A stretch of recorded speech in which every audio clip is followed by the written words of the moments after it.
Gimana kabar hari ini? Semoga kalian baik-baik saja ya. Masih gabut kan?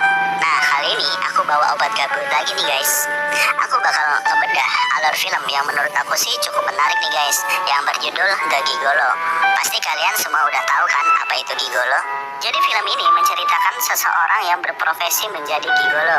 Buat kalian yang nggak tahu apa itu gigolo, gigolo adalah seorang jambret cowok alias pelacur pria, atau terserah kalian lah mau menyebutnya apa. Intinya kalian paham kan? Daripada lama-lama lagi, kita langsung aja ke videonya nih guys. Di awal film ditunjukkan seorang pria kaya raya, perkasa dan tampan yang sedang berolahraga. Ia pun dengan keren menunggangi mobil Ferrari-nya. Ia pun berbicara bahwa dirinya bukanlah orang kaya atau anak konglomerat, tapi ia bisa naik Ferrari. Ya, karena aku seorang gigolo. Bukan aku ya guys, tapi dia. Maksudnya dia yang bilang aku, ya gitulah. Dan film pun dimulai dengan berjudul The Gigolo. Film ini akan berfokus kepada seorang pria bernama Fung, atau kita panggil aja dia Fang. Dia terlahir dari keluarga miskin atau bisa dikatakan sederhana. Lalu datanglah ibunya yang membantu untuk mengurus daging bebek tersebut. Ya, ibunya adalah tukang daging bebek. Lalu si Fang meminta uang kepada ibunya untuk membayar uang les. Karena ibunya tidak punya uang dan ayahnya entah di mana rimbanya, ibunya menyuruh Fang untuk meminjam kepada sepupunya si Fang. Singkat cerita, si Fang ini mengunjungi saudara sepupunya yang bernama Hang. Sepupunya ini mempunyai bar atau semacam diskotik itu. Lalu si Fang pun diberi pinjaman. Setelah itu sepupunya menyuruh Fang buat bekerja aja daripada meneruskan sekolah dan menyusahkan ibunya. Tapi si Fang tidak mau dan tetap ingin sekolah. Lalu datanglah salah satu teman sepupunya yang bernama Michelle. Ia pun menggoda-goda si Fang. Karena si Fang ini niatnya cuma minjem duit doang, Fang pun hanya diam. Lalu datanglah dua orang lagi, yang cewek bernama Yoyo dan yang cowok bernama Chris. Jadi si Yoyo ini lagi memakai jasa gigolo si Chris. Dan si Chris adalah gigolo yang cukup dikenal juga. Saat Michelle meraba-raba Fang, Fang memutuskan untuk pulang. Keesokan harinya, Fang sedang bermain basket bersama beberapa orang. Fang ternyata memiliki pacar yang cantik bernama Jolie. Fang pun tebar-tebar pesona dan tunggu dulu, kok ada jamet anjir di sini? Wah, jamet kupro terkenal sampai luar negeri ya. Hahaha. Lalu si Jolie ditawarin main ke pesta sama Peter. Jadi si Peter itu kayak berandalan sekolah gitu ya guys. Jolie pun menolak dan ingin main ke rumah si Fang aja. Si Peter langsung kesel dan akan membalas dendamnya. Singkat cerita, saat Fang dan temannya di loker, temannya menemukan sejenis narkotika di lokernya Fang. Karena ada guru yang menghampiri, temannya ini langsung menyembunyikan benda itu di celananya si Fang. Guru itu mengecek lokernya si Fang dan si guru nggak menemukan apa-apa. Si Peter pun kebingungan karena benda haram itu tiba-tiba hilang dari lokernya si Fang. Sepulang sekolah, si Fang pun pacaran sama Jolie. Fang pun mengajak Jolie menonton kaset. Dan film ini film biru anjir.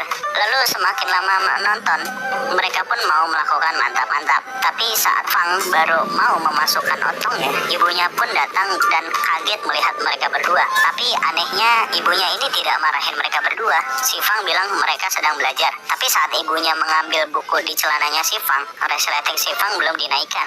Habis kau Fang.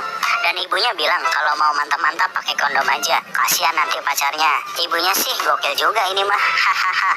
Malamnya si Fang menemui bapaknya. Ia bercerita mengenai dirinya saat hendak memasukkan otongnya tadi. Si bapaknya juga ngewajarin kalau otong anaknya ini memang warisan dari bapaknya. Katanya kalau mau ngegenjot cewek harus pakai pemanasan jari dulu. Gokil juga nih ibu bapaknya. Contohnya seperti, waduh, keesokan harinya temannya si Fang sedang dibully. Lalu Fang pun menolongnya dan ribut dengan Peter itu. Guru pun datang untuk melerainya. Sepulang sekolah, si Fang cerita ke temannya kalau dia dikeluarkan dari sekolah. Dan ia melihat seorang gadis cantik dan seksih sedang memperbaiki ban mobilnya di tengah-tengah hujan deras. Aduh, maaf banget mbak, itu isinya jelas amat. Eling. Dan si Fang pun membantunya. Setelah hujan reda, wanita itu memberikan uang kepada Fang. Karena si Fang ini baik hati, Fang pun menolaknya dan pergi dari wanita itu. Lalu Fang menelpon ibunya memberi kabar kalau ia dikeluarkan dari sekolah. Ibunya pun langsung terjatuh sakit dan sakit pinggang. Singkat cerita, Fang pun mulai bekerja jadi tukang bersih-bersih di barnya si Hang, sepupunya itu. Ia pun menjadi perhatian wanita-wanita bar tersebut. Lalu si Yoyo menggodanya dan akan membayar $10.000 jika Fang mau main dengannya. Fang pun mencoba untuk bermain. Tapi ternyata si Yoyo mengajak Fang ke teman-temannya. Lalu si Yoyo membuka celananya si Fang. Alangkah kagetnya si Yoyo karena ternyata otong si Fang ini gede banget anjir. Lalu si Yoyo pun mencoba pemanasan dulu sebelum bermain dengan Fang. Tapi tak lama kemudian si Fang malah udah colot duluan. Ya mungkin karena baru pertama kalinya. Lalu ia ditertawakan dan pergi. Malu abis pasti. Fang pun berdiam diri dan mencoba untuk sebat. Di situ ia bertemu dengan si Chris. Chris adalah gigolo yang di awal film yang sama si Yoyo tadi. Ia bercerita mengenai hal tadi dan si Chris bilang itu hal yang wajar. Chris pun menawari si Fang untuk menjadi gigolo aja dan menemui kliennya. Singkat cerita ternyata kliennya adalah seorang wanita yang gendut dan memiliki nafsu makan yang tinggi. Si Fang pun merasa ditipu oleh Chris. Sialnya lagi ketika mereka berusaha mesra, ternyata ada si Peter yang sedang memfoto dan mengirimkannya ke si Jolie alias pacar si Fang itu. Jolie pun langsung memutuskan si Fang di situ juga guys. Lalu si Fang menemui bapaknya yang lagi ngamen. Ia bilang bahwa ibunya lagi sakit dan ia sudah dikeluarkan dari sekolah. Lalu ia juga bilang bahwa dirinya udah jadi gigolo. Si bapaknya ini ngewajarin apa yang dilakukan anaknya dan karena keadaan ekonomi juga ya kan. Lalu bapaknya ini nyuruh si Fang untuk pergi menemui seorang bernama Abson. Abson adalah raja gigolo. Jadi si Fang disuruh menemuinya untuk belajar menjadi gigolo dan sekalian nagihin utang 30 juta milik bapaknya tersebut. Malamnya Fang menemui Yoyo. Si Yoyo pun jadi super judes karena pelayanan si Fang kemarin. Karena udah colot duluan sebelum si Yoyo puas. Yoyo pun nyuruh Fang pergi aja ke tempat Michelle karena Michelle lagi butuh jasa gigolo. Keesokan harinya ia ke tempat Michelle dan anjrit tubuhnya menjadi meja makanan. Dan di situ ia rebahan tanpa busana guys. Lalu Michelle dan teman-teman yang makan bersama. Terus ada nenek-nenek nongol juga mau makan. Malah gigit otongnya si Fang. Anjir, hahaha. Singkat cerita, Fang pun telah selesai kerja jadi gigolo di tempat Michelle. Ia pun berjalan pulang sambil menangis. Malamnya ia menemui salah satu temannya yang bercerita tentang dirinya yang jadi gigolo. Kata temannya ini kalau jadi gigolo ini harus keren, rambut tertata rapi dan pokoknya jangan culun aja gitu. Lalu temannya ini merekomendasikan untuk pergi ke salonnya si Abson. Tak perlu banyak mikir, Fang pun langsung pergi ke salonnya si Abson. Fang bertemu dengan anak buahnya si Abson dan memintanya untuk menunggu. Dan ia menunggu sampai malam. Karena ia menunggu dengan sabar, anak buahnya Abson pun mengajak ke bar. Lalu anak buahnya ini memberinya semacam sisa. Lalu si Fang langsung teler dan nge-fly guys. Lalu ceweknya ini pun mengejar si Fang dengan keadaan teler. Lalu setelah itu Fang pun bisa menemui Abson dan tanpa basa-basi ia pun menanyakan perihal pergigoloan. Lalu si Abson pun memberikan beberapa kata motivasi. Anjir, motivasi. Lalu selain itu Fang menanyakan soal utang ayahnya juga. Abson jadi sedikit emosi dan gak mau bayar karena ayahnya Fang juga katanya kalau dilihat-lihat dari belakang banyak hutang juga ke Abson. Singkat cerita, Fang pun menemui ayahnya yang lagi ngegembel dan cerita kalau si Abson gak mau bayar utangnya. Lalu beberapa orang pun datang untuk menagih utang kepada ayahnya Fang. Karena gak punya duit, mereka pun ribut dan kejar-kejaran. Lalu ayahnya dibacokin sama mereka sampai gak sadarkan diri guys. Fang pun menemui Abson lagi dan meminta uangnya. Lalu Abson ngajak ribut dulu, kalau menang nanti dibayar. Sayangnya Fang selalu kalah di pertarungan. Setelah itu sang Abson pun mengobrol. Abson menunjukkan bakatnya yang aneh, yaitu mengambil pil dari dalam gelas dengan lidahnya. Fang pun minta ajarin bagaimana caranya. Lalu Abson pun memberitahu bahwa supaya nanti pas disewa si cewek pun enak. Fang pun harus berlatih dengan koin, menjilati koin tersebut sampai tidak jatuh dari kaca. Fang pun melatihnya terus-menerus. Singkat cerita, Fang benar-benar mulai serius dan menunjukkan hasil latihannya kepada Abson dan akan dipraktekkan kepada anak buahnya si Abson. Lalu hasil latihannya pun benar-benar manjur dan si Abson pun bangga. Fang pun langsung ke bar dan menemui Yoyo, lalu mengajak Yoyo untuk mantap-mantap.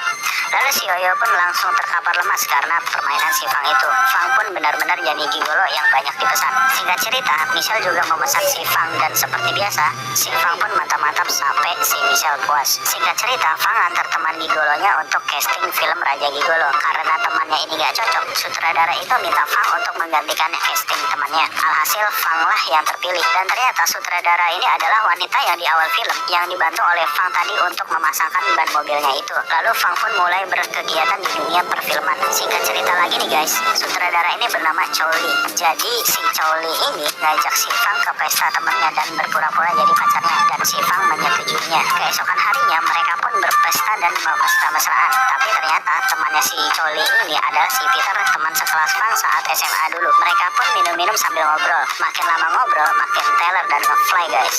Si Fang merasa ada yang aneh dan pergi ke WC. Lalu ia memuntahkan apa yang ia minum dan berusaha untuk tidak teler lagi. Di lain tempat, si Peter membawa Choli ke kamarnya dan berusaha memperkosanya. Beruntung si Fang langsung menggetok sebuah besi ke kepalanya si Peter sampai kejang-kejang dan memfoto kancutnya si Peter yang ternyata cuma 1 cm. Di jalan setelah si Choli sadar, ia pun langsung menjelaskan perihal tadi. Singkat cerita, si Fang dan Choli udah jadian. Si Choli ngajak ke rumahnya untuk bertemu keluarganya. Ia pun dikenali dengan ayahnya yang bernama Pak Ben. Lalu tak lama kemudian datanglah istrinya yang ternyata adalah Michelle alias langganan si Fang. Fang pun kaget dan Michelle pun juga sama. Mereka pun menutupinya. Selanjutnya mereka makan malam. Fang juga diajak jalan-jalan sama Pak Ben untuk melihat-lihat koleksi benda tajamnya. Lalu ia ditodong dan bilang kalau menyakiti anaknya jangan harap bisa hidup lagi. Coba kalian bayangin deh, si Fang ini diancam sama ayahnya si Choli untuk jangan buat masalah. Tapi yang ada sebenarnya, Fang adalah gigolo dan pernah disewa sama istrinya sendiri. Tawan mate kau. Michelle pun minta Fang untuk menemuinya dan mereka pun membahas perihal masalah ini. Si Fang sudah mutusin kalau ia mau jadi aktor aja dan gak akan jadi gigolo lagi. Sedangkan Michelle kekeh tetap gak mau karena dia nyewa si Fang bukan untuk kepuasannya saja, tapi ia juga mencintainya dan gak rela kalau Fang dan anaknya jadian, dan Fang pun meninggalkannya. Keesokan harinya si Fang jujur sama Choli kalau ia adalah seorang gigolo beneran, tapi karena kekuatan cinta si Choli pun gak ninggalin si Fang. Singkat cerita, si Michelle sedang meratapi kesedihannya karena orang yang ia cintai malah serius sama anaknya. Heran ya sama si Michelle, udah kaya masih aja selingkuh. Mungkin karena suaminya galak, hahaha. Dan Michelle pun teler dan tertidur dengan laptop yang menyala sambil muterin videonya sambil mantap-mantap sama si Fang dulu. Saat tertidur pulas, Pak Ben suaminya pun datang dan melihat isi laptop itu. Saat jalan berdua, si Fang diculik dan entah dibawa kemana. Sin pun berpindah ke rumah Pak Ben. Ternyata itu perbuatan Pak Ben. Pak Ben pun marah-marah pada Michelle. Bahkan saking marahnya, Pak Ben menyuruh anak buahnya untuk mantap-mantap ke istrinya sendiri. Saat Ben hendak membunuh Fang, Choli pun datang dan menahan ayahnya saat itu juga. Saat itu Choli memohon untuk tidak membunuh Fang. Michelle pun datang dan menodongkan pistolnya dan tanpa basa-basi ia pun menembak kepala Pak Ben sampai modal atau mokat. Choli pun kesal dan langsung menghajar ibunya sendiri, dan Michelle menusuk perut anaknya sendiri dengan pisau. Dan si Fang pun bangun dan menodongkan pistol dan menembaknya sampai mati. Sambil menangis, Fang pun membawa Choli ke kuburan. Ya enggak lah, dia ke rumah sakit. Lalu scene pun diakhiri dengan si Fang dengan kekayaannya. Ternyata setelah Pak Ben mati, ia mengambil alih semua harta Pak Ben dan si Choli pun masih hidup dan film pun selesai.